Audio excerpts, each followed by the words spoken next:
Okay, so Jason's Wormburner, good customer. We built this for him, so we know all about it. You would not buy a cheaper, better custom bike hardtail on the market today.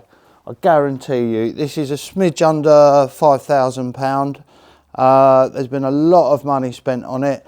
Even if you wanted to change certain things, that wouldn't be a problem. You know, with regards to bars, even this has got 600 motor in it, but if you wanted to put a 1200 in it, you could do that. It's in a Wormburner frame. The cornering on a Wormburner has been addressed with our 2-into-1 system, so you can get it round a roundabout, and I can testify to that. I've probably done more miles on this bike than the customer.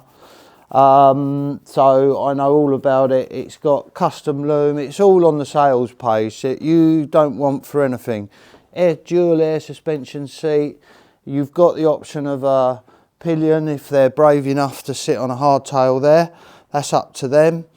Yeah, you cannot fault this bike for the money. So get on the sales page, give us a call. You can make an appointment for a test ride. That's not a problem. Yeah. That's it. Any questions, give us a call or email us. Cheers.